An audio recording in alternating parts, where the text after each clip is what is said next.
네, 내년 1월부터 종교인도 소득세를 의무적으로 내야 합니다. 그런데 새로운 소득세법 시행을 앞두고 2년을 유예하자는 법안이 발의됐습니다. 김진표 더불어민주당 의원을 포함해 여야 의원 25명이 동참했습니다. 이유는 기준과 절차 등이 마련돼 있지 않다라는 겁니다. 과연 그런 건지 저희가 팩트체크를 해봤습니다. 오대영 기자, 불과 넉 달 남기고 이런 주장들이 나오고 있는 거죠? 그렇습니다. 그런데요, 그런 주장은 기획재정부와 국세청을 폭넓게 취재해보면 사실로 보기가 어려웠습니다. 네. 우선 과세 기준이 명확한데요. 그 대상은 종교 관련 종사자들이 종교단체로부터 받은 소득입니다. 여기서 말하는 종교단체가 뭐하다, 어디까지로 봐야 하느냐라는 주장들이 엇갈리고 있는데 이 역시도 뚜렷합니다. 정부에서 허가를 받은 종교 목적의 비영리 법인을 말합니다.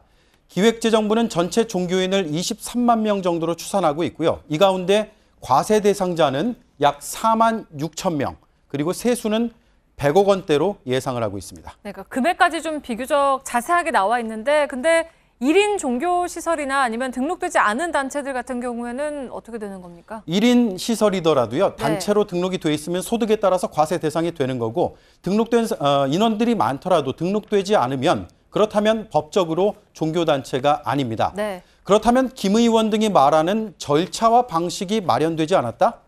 그렇지 않습니다. 방법은 크게 두 가지인데요. 우선 종교단체가 급여를 줄 때 아예 세금을 딱 떼어서 원천 징수를 하는 그런 방법이 있습니다. 네, 이거는 뭐 직장인의 유리지갑이라고 부르는 그런 방법이 그렇습니다. 있는 거죠? 명세서야에 찍혀 있죠. 네. 그래서 다 들여다 보인다고 해서 유리지갑이라고 하는데 이게 아니라면 종합소득신고의 방식을 씁니다. 1년간의 소득을 개인이 5월 한 달간 신고를 하고 이걸 근거로 세금을 정하는데요. 또 연소득 범위에 따라서 비과세 범위도 달리 적용이 됩니다. 정부의 이 조사권도 있습니다. 신고가 제대로 안 될 경우, 축소될 경우 강제할 수 있는데 다만 기재부는 가급적 자발적인 참여를 유도한다는 계획이고요. 이런 분석에 대해서 전문가의 의견 들어보시죠. 세법에서 규정되고 있는 종교인 과세의 규정을 살펴보면 과세 요건 명확주의에 위배되지가 않습니다. 즉 현재 세법 규정으로도 충분히 과세를 할 수 있다고. 네, 이 논란은 1968년부터 50년간 지속이 됐는데요. 천주교는 1994년에 자체적으로 결정한 뒤에 지금까지 소득세를 내고 있습니다. 네, 근데 그 2년 유예를 말하는 의원들이 아예 반대를 한다는 게 아니라 넉 달 뒤에 바로 시행한다는 게 좀 무리다 이런 주장인 거죠? 그런 주장도 설득력이 떨어지는데요. 네. 그동안 이런 일들이 있었습니다. 지난해 기획재정부는 시행령을 고쳐서 세부적인 제도 보완을 이미 마쳤습니다. 그리고 11월을 목표로 전산망을 구축해서 거의 완성 단계에 있습니다. 그리고 하반기에 안내책자 내고요. 설명회 등을 하면 절차는 거의 다 끝납니다.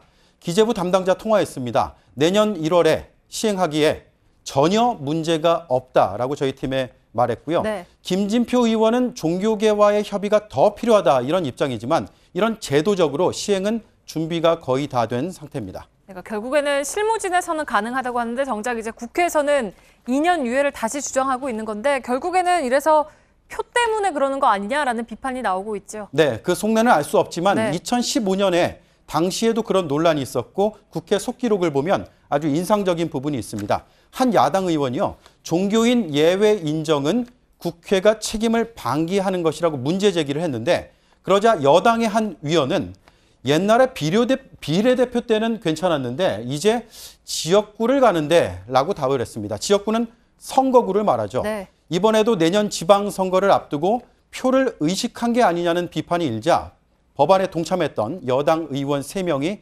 입장을 철회했습니다. 네, 팩트체크 오대영 기자였습니다.